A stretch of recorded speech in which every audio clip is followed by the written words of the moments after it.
it kind of was bred from when you were little. Fast Yep. forward a little bit to when you all decided to take that risk on yourselves and go Mm-hmm. over to and well not well before we actually go to Cali, Yeah. what was the journey like from your perspective before the major record deal? Like how was the music journey for you on the local scene? Because I do know y'all because Bone had Bone Enterprise Faces of Death, Mm-hmm.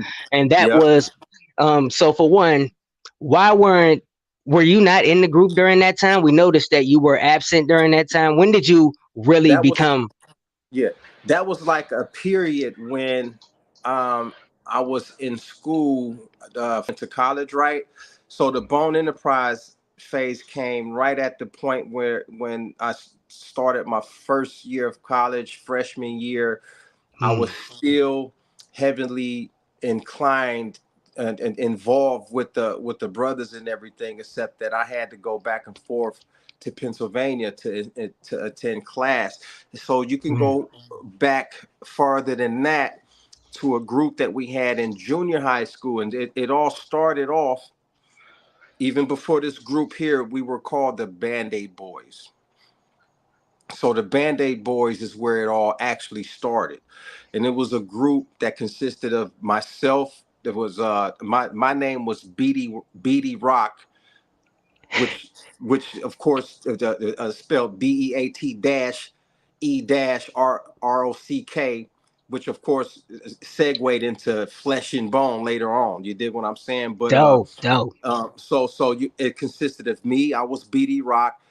Lazy, he was Steve Beat, and then you had Crazy, he was Ant D, and then was my homie K Chill, and we was me and Lay was the beatboxers of the group, and we were all writing raps at the same time and everything. So it started back then, and we was pretty hot as a group in junior high school. We was really hood famous back then in 1987, 1988. You feel what I'm saying? We was hood famous in our junior high school. We was the hottest shit in school when everybody else was trying to rap too. We was the hottest. You dig what I'm saying? We was flame throwing on them way back Nice. then. And but for me, I was heavy into the in academics. I was heavy into sports. I was an all around. I was a boxer. I was a baseball player. I was a basketball player. I was everything. I was doing it all. You feel what I'm saying? I Jack was a of all writer. I trades. was trying to make. I was trying to make beats. I was trying to hustle. I was trying to make money. I was doing everything. That was Stack. The fifth Stack. When they say Stack the big bro, when they say Stack showed me and taught me, they not bullshit. Cause I laced all my brothers' boots and I taught them niggas pretty much everything they know. You know what I'm saying? And I don't gotta say it. My brothers said they shout me out more than anybody. Listen to my brothers' raps. They love to talk about stacking their raps, man, especially Busy and Late. You feel what I'm saying? But that's just how much they love me though. But it goes back to the BandAid Boys, y'all. The BandAid Boys was so cold, man. And basically, as eighth grade, ninth grade, we got caught up into a few situations, got separated a little bit.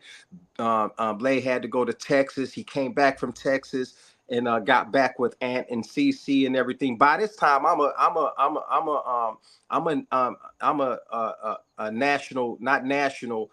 I'm a rising superstar on a basketball court. And I was dunking already in the eighth grade. Seventh grade, I was up Dang. there, and I was a junior high. Mm. I was the only one in junior high school dunking on motherfuckers. This is how much talent I had. And you feel what I'm saying? So I had perspective to do that, but I never lost sight of my love for music, following the DOC, N.W.A, Run DMC. All of those dudes are from my era that I always kept right there, locked and loaded in my deck, my tape deck. You dig what I'm saying? Yes, Always, sir. writing here, mimicking this. I always kept this giant mirror. Even when in college, I kept this giant mirror. I used to pray, play my N.W.A, my DOC. You know what I'm saying? And just like I saw myself being that one day. I was either gonna be an entertainer one way or the other. I was gonna entertain your ass on that court one way or the other, or in that boxing ring too. Cause like I say, boy, I was a serious Golden Glove. You feel me? Mm, Or I was gonna be rapping one way or the other, or producing beats or whatever the case may be.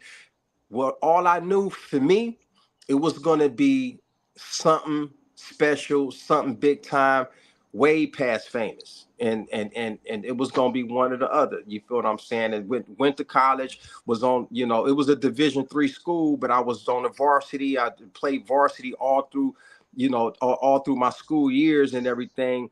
But that after that freshman year in college, this is where the bone situation started getting deeper and deeper. And nice. like you say before, this is when, after that freshman year in college, a couple of situations happened. I got arrested, and it was actually my mother that suggested that I kind of like get out of town and go to California. Just get out, go Really? see what you can find. Yeah, my mother, the same woman that taught us, um, gave us our musical creativity and ability. She was the one, because I was in trouble. I had got arrested. I got caught with some dope, and I had a warrant out for my arrest. And my mother just pulled me, to the side one night. Was like, "Yo, you got to get out of here, because it ain't no time for you to be going to jail right now." And I had some homies in California, so I was like, "Okay, cool. I'm gonna hook up my homie Big Game and Big Mark, who was out there in California at the time." And I just had, the next day I was on a Greyhound, headed out to California. Wow. So speaking of California, because that's where, granted, that's where you went, and based on other interviews I heard from the rest of the brothers, there were several interactions that you all Mhm. had. Crazy spoke about the interaction with Tone Logan. He actually had an interview where he spoke about that too. But from your perspective, because Mhm. I haven't heard an interview, or if there has been one, I may have missed it.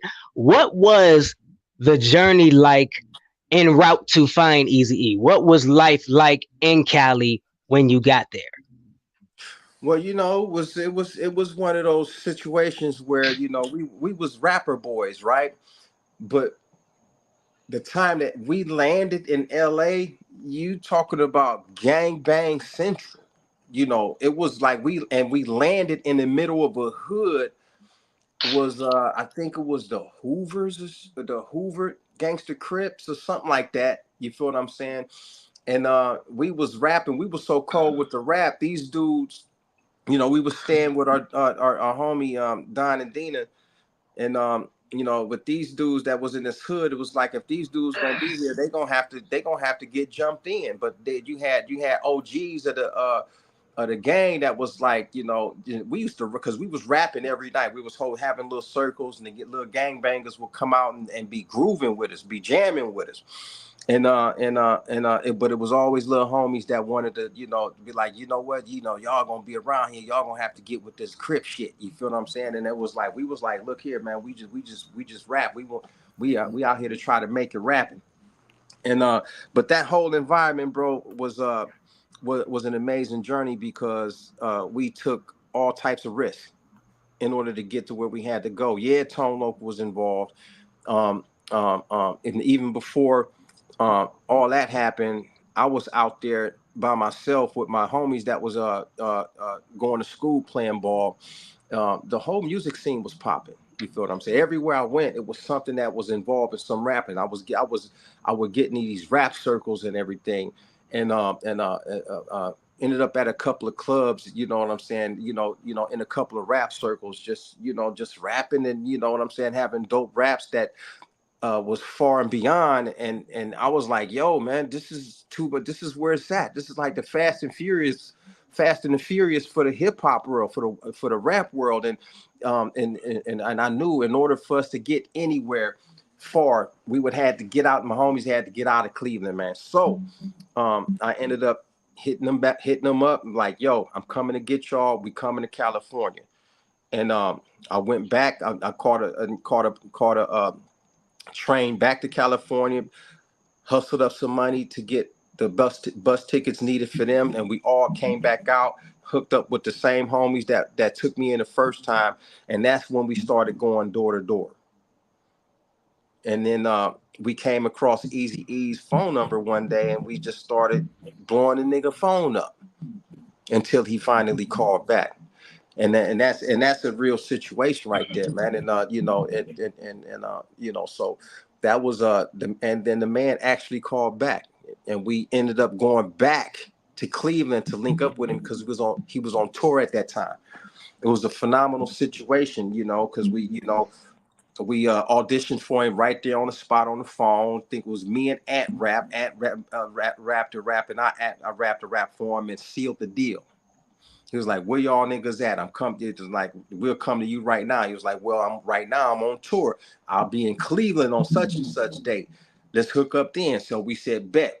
So we knew some cats that was throwing a show that let us open up for him, and then after we opened up for him, Eazy-E did his show, and then me and Lay had to muscle our way backstage to get to Eazy-E, and once got backstage to him, he flat out didn't waste no time. Was like, "Well, what y'all want to do?" And we was like, "We ready right now.